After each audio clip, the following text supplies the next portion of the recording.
las seguridades que tenemos, ¿no? Esto es así, esto es asá, esto es de esta forma, esto es de esta otra manera, ¿no? Estas cuestiones estancas, estáticas.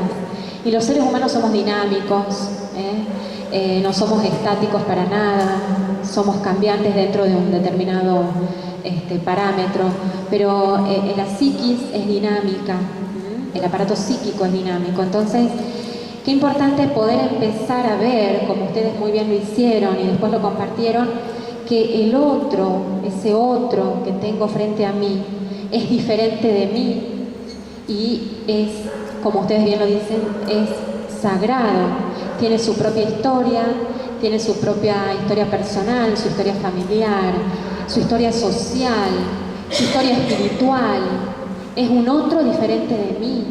Entonces, el hecho de poder descalzarnos nosotros, que significa todo esto que dijeron ustedes, está perfecto, es sacarse, despojarse de prejuicios, despojarse de miradas que destituyen, porque la mirada constituye o destituye, ¿no? Cuando dicen, ay, me ha mirado, mira cómo me ha mirado, ¿no? O el novio que dice, ay, mira cómo me ha mirado, es diferente, hay diferentes tipos de mirada. Y la mirada que tenemos que desarrollar, y que seguro ustedes lo hacen muy bien, es la del amor. La del amor, y el amor encierra todo esto que ustedes están diciendo, ¿no? Esto que planteaban por allá atrás, el tema de el ser humano antes que la profesión. Todos somos personas, todos somos seres humanos, ¿no? Y las personas particularmente que tienen este tipo de trastorno por consumo se dan rápidamente cuenta de las cáscaras, Entonces, él te va a permitir ser un compañero de camino en la medida en que vos te pongas en el rol de ser una persona que acompaña. Una persona que acompaña. Y el que acompaña está adelante, el que acompaña está al lado. El que acompaña es un par. El que acompaña es uno como él, que puede haber transitado ya un camino de él como su propia adicción y está en una etapa de recuperación o rehabilitación, o puede ser cualquier otro que tenga un saber que él no tiene, pero que él tiene otro saber que uno no tiene. ¿Se entiende? Entonces, descalzarnos de los prejuicios para poder entrar si el otro me permite entrar. Si el otro me permite entrar. Entonces, como lo decía acá Mary, el tema de la humildad, ser humildes para poder empezar a vernos primero a nosotros. Yo en un grupo, cuando caminaba, escuchaba el trabajo que tenemos que hacer nosotros mismos primero, el trabajo personal que tenemos que iniciar antes de acompañar, antes de poder acompañar a ese otro que viene con muchísima... ¿Toco algo yo? Ahí está. No. Que viene con muchísima vulnerabilidad, ¿no? Ustedes seguramente reciben personas que tienen un perfil muy vulnerable desde todo punto de vista, como bien lo marcaba el doctor, ¿no? Entonces, esta cuestión de ser muy prudentes, de ir desarrollando lo vincular, una sana confianza, una sana y una cálida confianza, porque los vínculos se construyen. Los vínculos no se imponen, el vínculo se construye, las relaciones se construyen y para eso hay que desarrollar algunas habilidades, que es lo que vamos a ver ahora en el PowerPoint, que de todas maneras ustedes lo van a tener también en la plataforma. No, habilidades prosociales primero, Moni, ¿puede ser? Las habilidades prosociales son las vías para optimizar las relaciones interpersonales. Todos tenemos habilidades prosociales, todos tenemos. Prosocial significa orientación a lo social. Ahí arriba me parece que está, mira. Ahí. ¿Ven? Desde acá estoy tapando, yo acá o no. Bueno. ¿Ah? ¿Sí? A ver.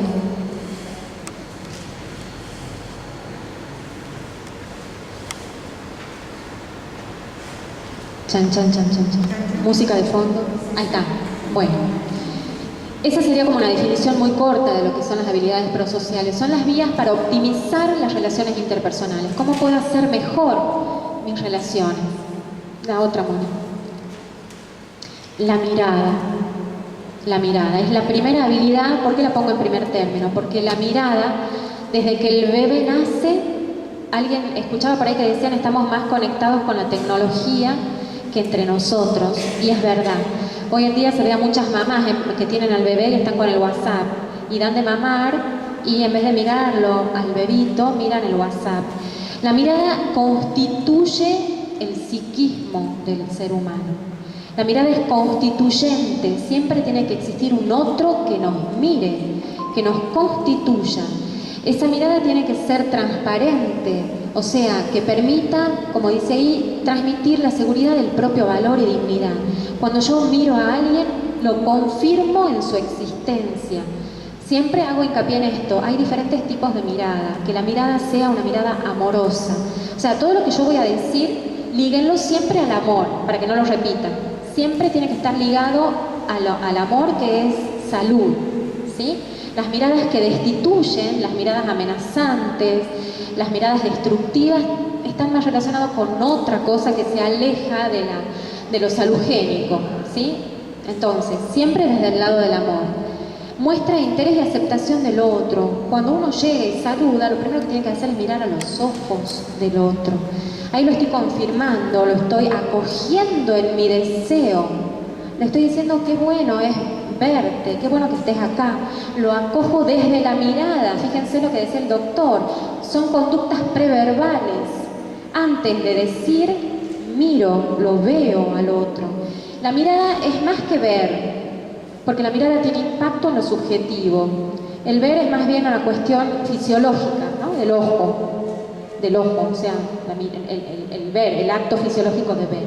Pero la mirada involucra nuestra propia subjetividad e impacta en la subjetividad del otro, ¿sí? Seguimos. La sonrisa, bueno. Qué lindo que es entrar a un lugar en donde nos reciben con una sonrisa, ¿o no? ¿No? Cuando van a cualquier lugar, desde hacerse atender en un banco hasta los hogares de donde cada uno de ustedes está inserto, en las comunidades, ¿no?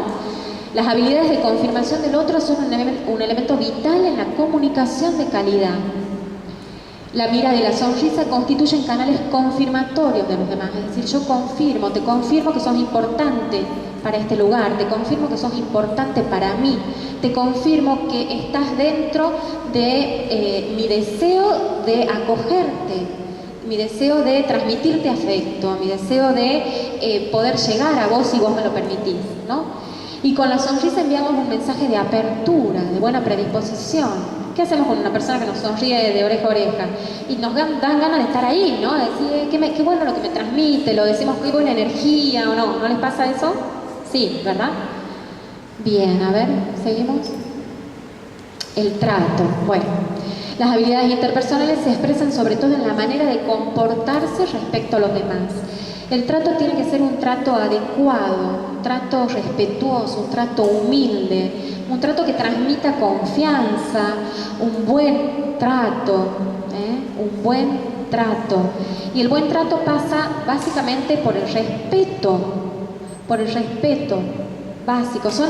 Esto que yo digo y que parece muy básico, son estudios españoles los que se hacen, porque se han dado cuenta que todo esto que optimiza muchísimo lo vincular se los deja de lado.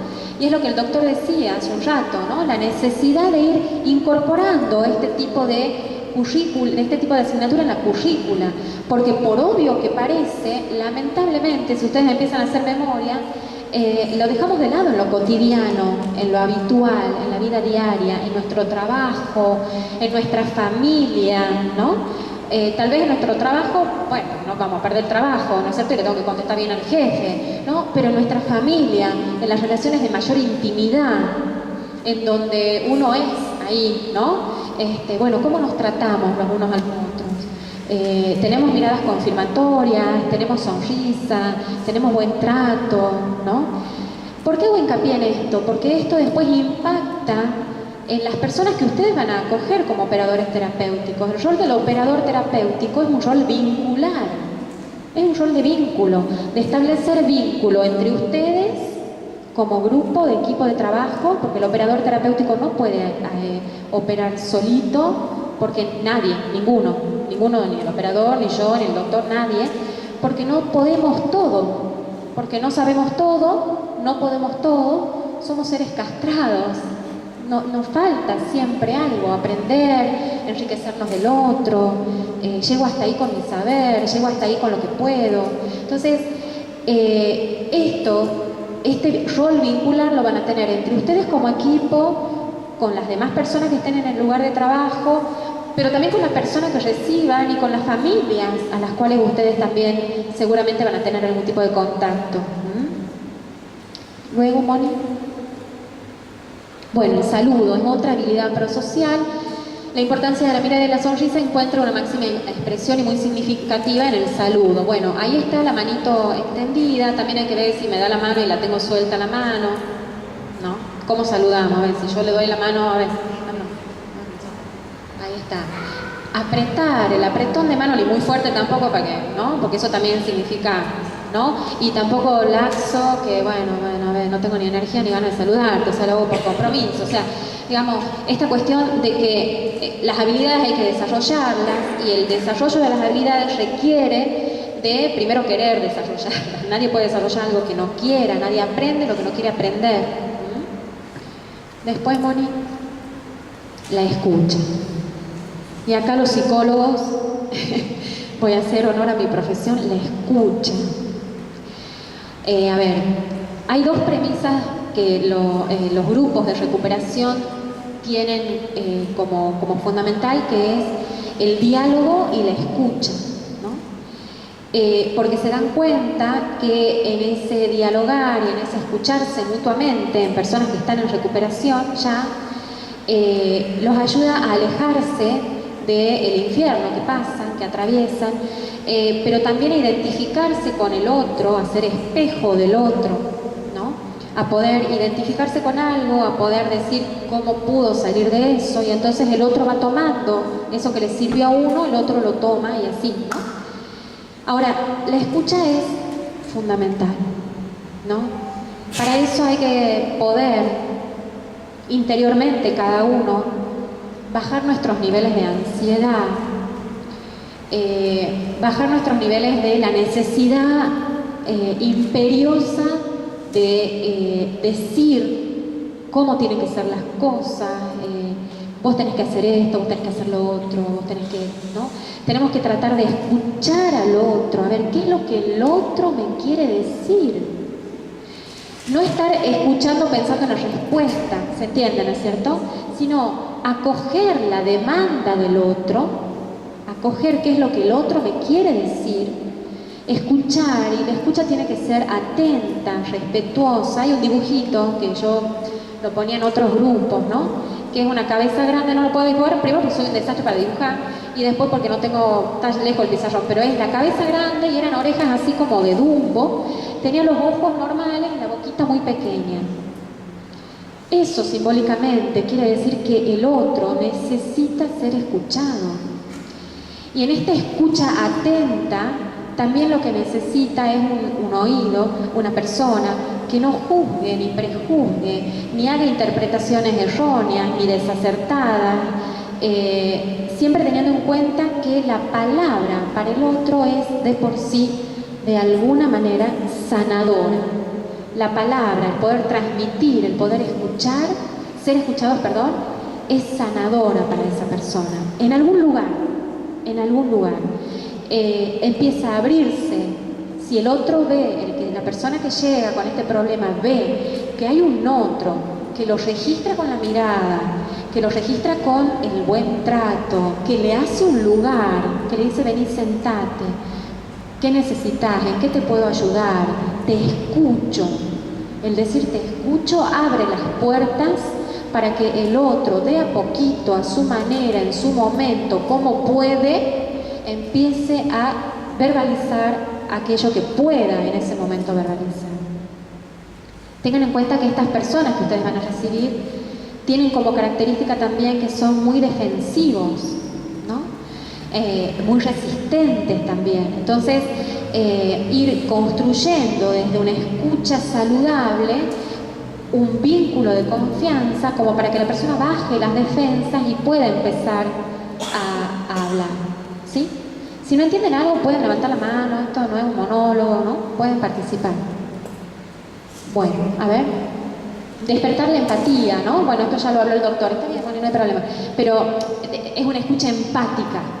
Esto que decía el doctor, ¿no? De poder ponerme en el lugar del otro, verdaderamente, no solo cognitivamente, sino emocionalmente. Yo puedo sentir lo que el otro siente, ¿no? Esa es la empatía emocional, sí.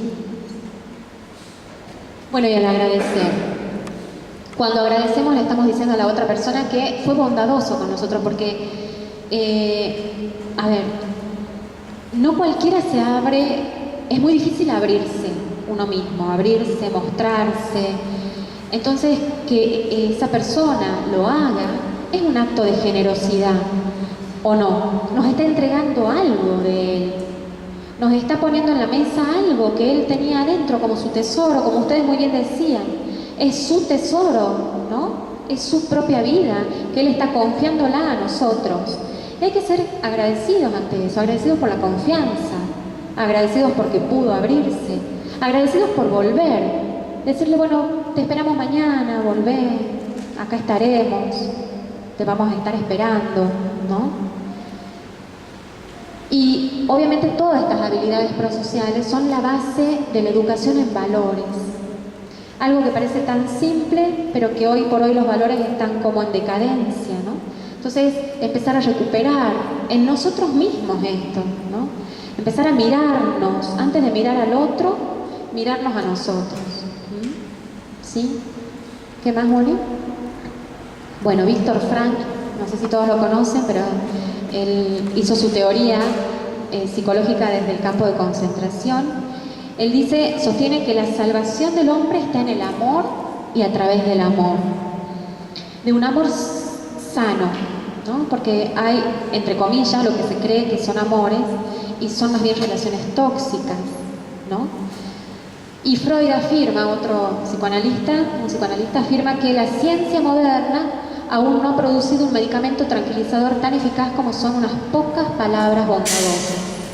Unas pocas palabras bondadosas. Y lo pone como pocas, porque las palabras, siempre en salud hablamos de, en salud mental se habla de grados, ¿no? Entonces cuando atosigamos al otro, lo llenamos de palabras, lo llenamos de palabras, por una cuestión propia, ¿no es cierto?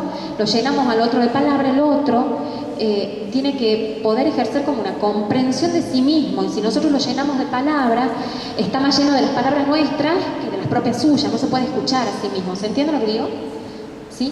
Pero las palabras bondadosas, esto de qué bueno que hayas venido hoy de nuevo, mañana te vamos a estar esperando, si recaes, si has vuelto a caer en la droga, confía, volvé a confiar en vos, no bajes los brazos, pocas palabras bondadosas. Hasta ahí, ¿sí? Listo, esta me parece, bueno, y a las personas en situación de consumo, esto que ya les decía, les cuesta un poco abrirse. La recuperación, ya hablando de otra instancia, ¿no? De la persona que llega a los hogares, tal vez que ustedes están viendo actualmente, pero las que están en la recuperación, el amor y la apertura es la base de la recuperación. Y el amor es acto, el amor es algo concreto, ¿no es cierto? Entonces, a ver qué has hecho hoy con tu familia, cómo has podido hoy con tu mamá, si vienen y tienen problemas, cómo has podido hoy con tu mamá subsanar esa relación, con tu mamá, no con todo el mundo, porque no pueden todos. Si ustedes les plantean metas enormes, van a salir huyendo. Si ustedes les dicen esto del solo por hoy, intentá tener una mejor mirada, una sonrisa más misericordiosa con X persona, solo por hoy, fíjate, probá, ¿sí? El amor nos conecta con la vida, a diferencia de la pulsión de muerte, que es la autodestrucción. La droga es autodestrucción. Está lejos de ser una cuestión vital, al contrario, nos destruimos y destruimos al otro. Autodestrucción y destrucción, ¿no? De la familia, de los vínculos, de los amigos, perdemos trabajo, perdemos relaciones, ¿no? Bien, me parece que ahí termina, a ver. Bueno, y la humildad, ¿no? Es la vía para facilitar todo esto que acabamos de decir. porque justamente las personas en situación de consumo no aceptan máscaras, se dan cuenta antes que nosotros de todo. Por lo tanto, la cuestión de presentarnos sin máscaras, ¿no? Con la integridad del ser humano, esto soy, esto te puedo dar, esto te ofrezco. Generar esa confianza sin forzar los vínculos, la confianza que se va a lograr cuando se perciban acogidos y registrados, acogidos en nuestro deseo y registrados. Sos importante, vos sos importante, en este momento sos importante para mí, pero vos sin mí también sos importante. ¿Sí? Bien, bueno, estamos medio cortito de tiempo. La otra diapositiva que habla, sí, bueno, esto es un poco ya lo que dijimos. En las relaciones interpersonales habla un poco de la familia. Después ustedes la vamos a pasar rápidamente, pero ustedes después la van a tener en la página. Porque yo no quiero terminar sin decirles algunas cuestiones acerca de, por ahí, las competencias como operadores, ¿no es cierto? En las relaciones interpersonales, por supuesto que la primera, el grupo primario es la familia. Acá hablamos de familias funcionales, es decir, familias que funcionan más cerca de la salud que de la enfermedad, ¿no? Esas son todas las familias, las características, tienen capacidad de cambio, buscan nuevas estrategias para la resolución de problemas, el clima emocional es estable, esto que les decía el doctor, no un día así abajo, el otro día arriba, ¿no? Es algo más bien estable. Esto obviamente es algo ideal, hay que tender a eso ideal, ¿sí? En mayor o menor grado se dan estas características en las familias funcionales, en mayor o menor grado, pero tiene que ser mayor el grado de lo que se dé, de lo que no se da, ¿sí? Para que funcione la familia. Los límites claramente definidos, pero no impenetrables, ¿sí? O sea, que el hijo pueda tener una conversación con el padre para ver por qué me estás poniendo este límite, o con la madre, a ver, puede ser negociable o no, hay límites que no se negocian, hay otras cosas que sí se pueden negociar, Entonces, si somos rígidos en todo o laxos en todo, ¿no? Estamos en los extremos. Y la salud mental se trata de unir, de llegar a un punto medio, ¿sí? ¿Pasemos, Moni? Bueno, promueve el desarrollo de educación de los miembros, ¿no? Estas familias que son más bien, que permiten, digamos, pasar de la endogamia, o sea, del círculo íntimo a la exogamia, es decir, a la afuera, que establezcan vínculos externos, trabajo, estudio, promueven eso en los hijos. Hay familias que son centrípetas, que van todos para adentro, que no los dejan crecer, que están ahí apichonados los hijos, ¿no? Bueno, tratar de ir identificando al menos eso, ¿no? Bueno, y la autoestima es la percepción y el juicio de valor que la persona hace de sí misma. Por supuesto que esta autoestima del hijo va a estar basada en la autoestima de los padres también, ¿no? En la autoestima paterna. La aceptación de los hijos, los límites claros, el respeto por las acciones individuales que existan dentro de esos límites. Un poco el doctor lo decía en un momento de lo que él les transmitía también, ¿no? Esta cuestión de el justo valor que le damos al otro, que es nuestro hijo.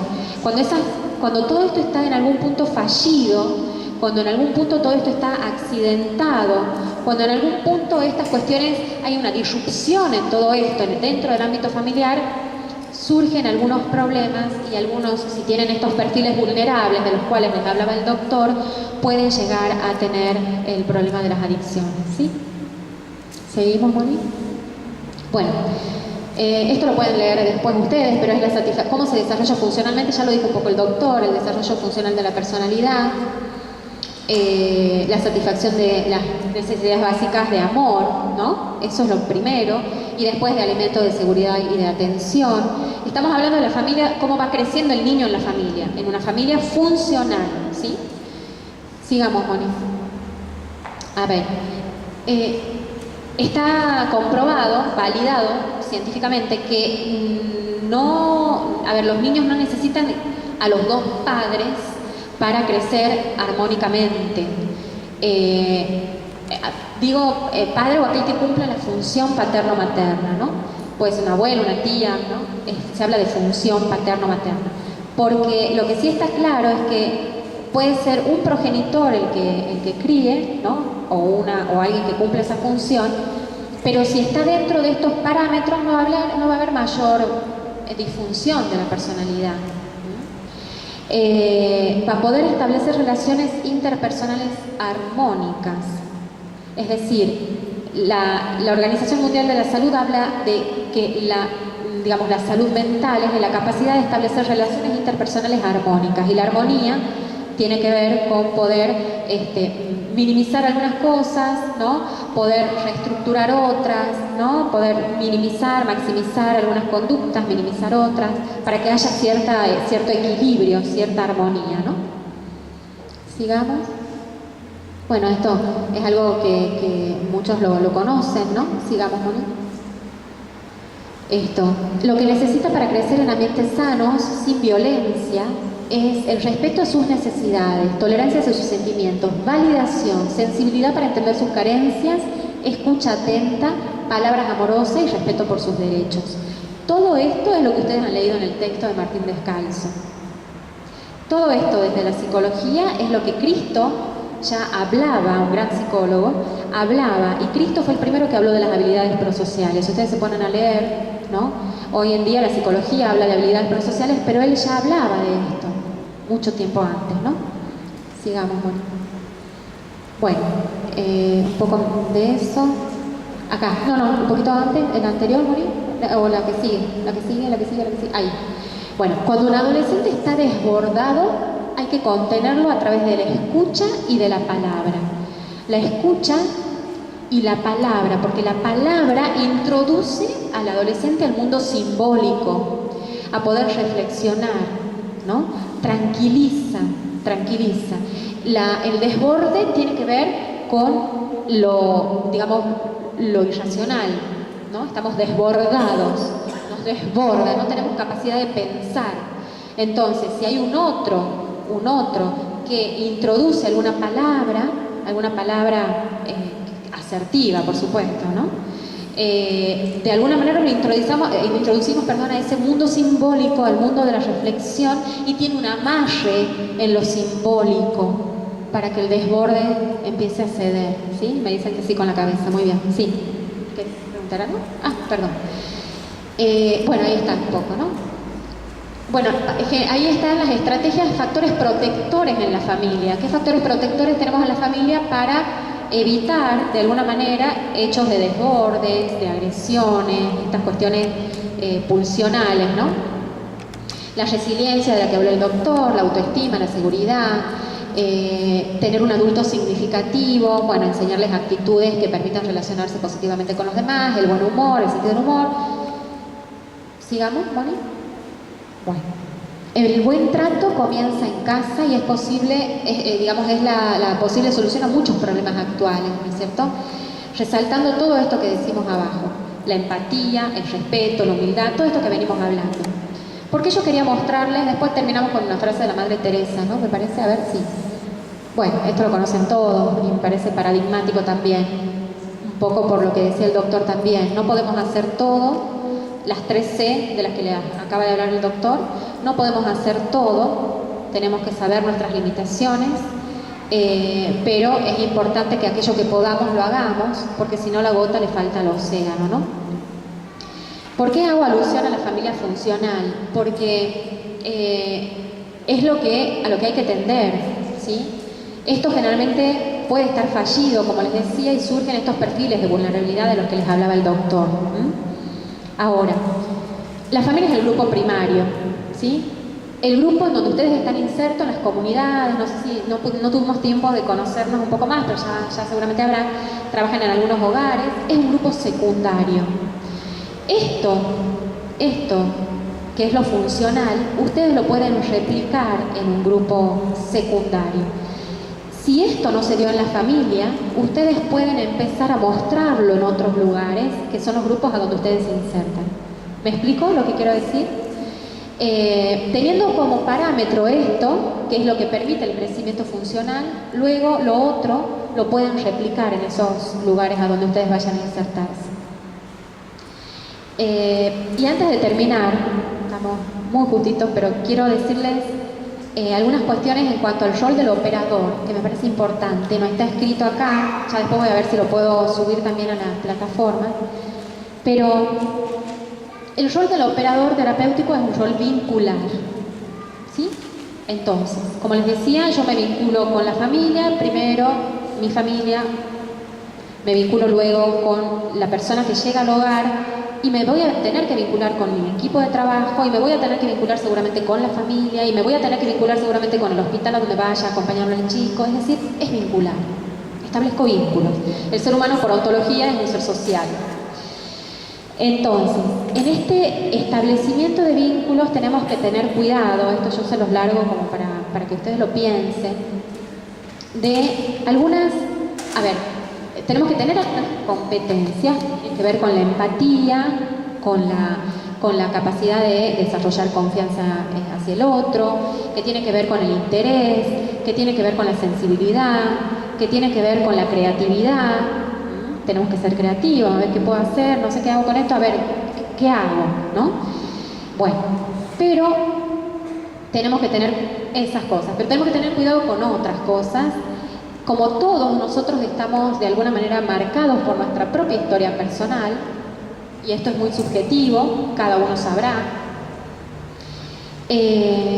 tenemos que tener cuidado con caer en la codependencia, es decir, con esta cuestión de llega la persona con trastorno por consumo y me transformo en un codependiente de la persona y reedito conductas que él tiene, la manipulación, la negación, la omnipotencia, le sostengo el síntoma, ¿no?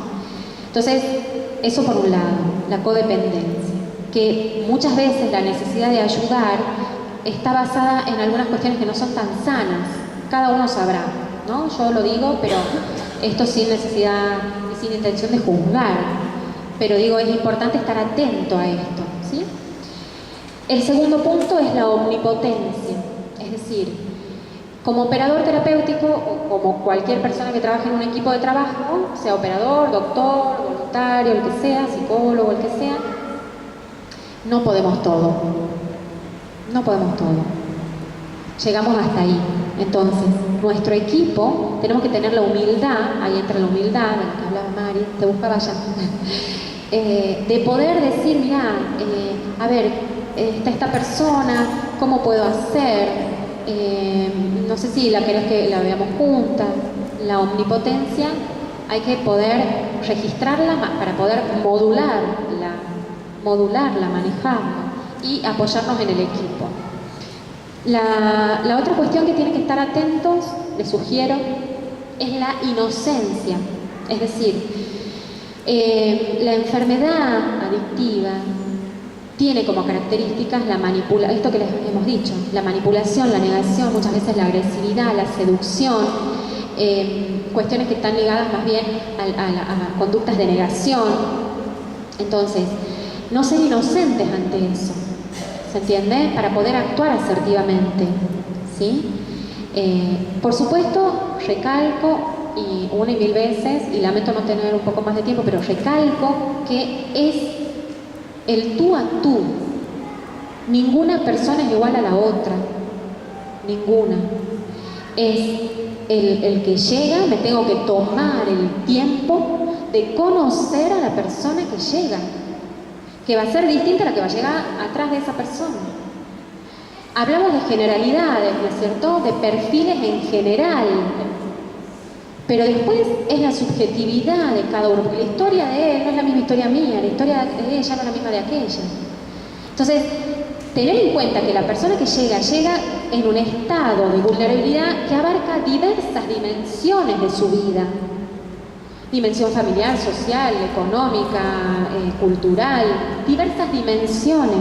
Entonces, en poder conocer esas dimensiones con mucho respeto, persuadiendo al otro para ver si me quiere llegar a contar algo, no obligando al otro que me cuente, no diciendo vos tenés que hacer esto, hacer aquello, porque si no, el riesgo que corremos es que la persona adicta de la droga decide por él, porque la persona adicta no tiene capacidad de decisión, la droga decide por él, Pasa de la droga al hogar, llega al hogar, se encuentra con un operador y es el operador decide por él, o sea, pasó de decidir la droga por él al otro que decide por él, la codependencia. Por eso digo, yo lo hablo en general, después es el caso por caso, porque habrá que, en algunos casos, sí habrá que decidir por él, porque si corre riesgo su vida, esto que decía el doctor, si está al borde de autolesionarse, lesionar a terceros, hay que ver los grados en los que llega. Pero, ¿se interpreta lo que quiero decir? No. Entonces, eso, ¿sí? Eso, ser muy conscientes de eso. Luego viene la cuestión de la transferencia, es decir, las historias que nos van contando, las historias que vamos escuchando, pueden llegar a tocar algún punto de nuestra historia, ¿no? Y si ese punto de nuestra historia no estuvo del todo resuelto, no estuvo trabajado, ¿no? Me puedo llegar a sobreidentificar con la persona, sobreidentificar, todo lo que es del sobre, identificar está bien, digamos, porque es un poco la empatía, ¿no? Pero el sobre ya nos habla de algún grado de exceso, y los excesos no son buenos. Entonces me puedo llegar a sobreidentificar con esa persona, y a llegar incluso tal vez a teñirme de sus conductas. Me tiño de sus conductas, ¿sí? Entonces, ante eso, ¿cuál es la sugerencia? La sugerencia es la supervisión. La supervisión del trabajo personal, como ser humano, y la supervisión del trabajo, de mi tarea, la supervisión, ¿sí? Y después, otra cuestión que yo les haría hincapié también es la tolerancia a la frustración, ¿no? La tolerancia a la frustración, que tiene que ver con que las personas con este trastorno por consumo, por lo general, son muy defensivas. Entonces, tiramos algo y no entra. Eso que decimos comúnmente, no le entran balas, ¿no? Entonces nos frustramos, ¿pero por qué? Porque no he podido, y que le he dicho, y que ha vuelto a hacer lo mismo, y que me ha vuelto a decir, yo lo he vuelto a repetir, me ha vuelto a... ¿no? Eso, hay que ser consciente de las 3 C que les decía el doctor, me parece genial. No se olviden nunca, porque hay que ser muy conscientes de eso para tener tolerancia a la frustración, para yo decir, bueno, yo hasta acá puedo llegar, hasta acá llego, ¿sí? ¿Eso sería no medirme por los resultados? Sí, puede ser, claro, porque uno puede sensibilizar al otro, uno puede mostrarle una vida mejor, que existe una vida mejor, uno puede decirle, si bien es cierto, el dejar de consumir es algo muy difícil porque implica un cambio muy profundo de muchas áreas de nuestra vida, pero uno le puede empezar de a poquito a sensibilizar, a mostrar otros modos de vivir más saludables, no mejores, otros modos, ¿sí? Sin juzgar, pero otros modos. Y el otro lo puede tomar o lo deja. Y uno no puede martillarle la cabeza, meterle la idea y hacerlo actuar como robot. Porque si no, esto que les acabo de decir, nos transformamos en la sustancia elegida por él, ahora yo elijo por él.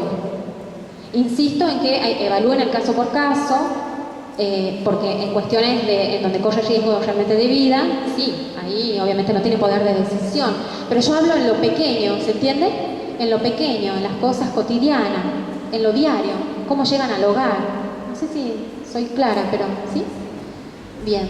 Y después de la tolerancia a la frustración, tener como en cuenta que, bueno, no podemos todos, somos seres limitados. ¿Sí?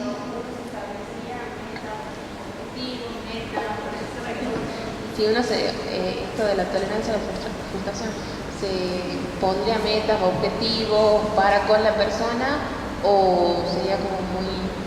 ¿Me explico? Sí, ahí el doctor lo va a explicar mejor que yo, pero sí, lo que quiero decir es que cuando eso no se logra, ¿cómo impacta en vos? ¿Se entiende? Seguramente ustedes van a tener un plan de trabajo, un plan de actividades, pero si eso la persona no lo hace o no lo cumple, ¿cómo impacta en vos? ¿Se entiende? ¿Verdad? Es cómo impacta, más allá de... Sí, seguramente va a haber un plan de trabajo, se va a trabajar en equipo, ¿no es cierto? Entonces como equipo van a delinear, esta persona tiene tal perfil, ¿qué hacemos? Va a ser importante tu mirada, va a ser importante la mirada de la otra persona que esté en el equipo, ¿no es cierto? De ahí en más, bueno, es hasta acá, ¿sí? ¿Se entiende? Entonces, si nosotros podemos, a través de todo esto, que es un trabajito de hormiga, es el día a día y es un trabajo diario, cotidiano, sostenido, en donde tenemos que poder manejar todas estas cuestiones de las que les estoy hablando nosotros mismos primero, trabajarlas, repensarlas, pero si nosotros podemos generar una pregunta en el otro, si nosotros podemos de alguna manera que venga al hogar, que vuelva al día siguiente, si nosotros logramos que haya alguna demanda, ya sea demanda de ir al hospital, alguna demanda, es porque hubo un atravesamiento subjetivo. Es decir, eso, los psicólogos hablamos que fue un acto, un acto analítico. En ustedes como operadores es un atravesamiento subjetivo. Pudimos de alguna manera diluir de alguna manera las defensas de la persona como para que algo de él empiece a querer moverse y a demandar, a pedir, a ver tal cosa, yo quiero ir a tal lugar, puedo. ¿Se entiende, no es cierto? La base de todo esto es que las personas encuentren en el lugar a donde van un continente afectivo, ¿qué hace el continente? Un continente afectivo, en donde ustedes también tienen que desarrollar con muchísima claridad los límites, poder, como decía bien, la familia funcional, trasladado al grupo secundario que son donde ustedes se desarrollan, los límites claros, tener seguridad en los límites, porque por lo general en estas personas hay un fallo en la función del límite. Desde la psicología es un fallo en la función paterna, ¿no? Que es la ley. Entonces, el límite. Ningún espacio es sin límite. Acá esto es un espacio y limitado por las paredes. Y estamos limitados también por el tiempo. Ningún espacio y ningún proceso es sin límite. Yo estoy limitada acá por el tiempo, ya corto, ¿sí? Pero básicamente transmitirles el hecho del amor y de la acogida saludable está ligada a cuestiones que tienen que ver con esto que ustedes han leído en el primer texto y con esto que muy resumidamente he tratado de transmitirles, y espero que bueno, se haya captado, digamos, la intención. Así que bueno, no sé, me parece que ya estamos. ¿Quiere decir algo usted, doctor? ¿No? Le damos lugar al padre.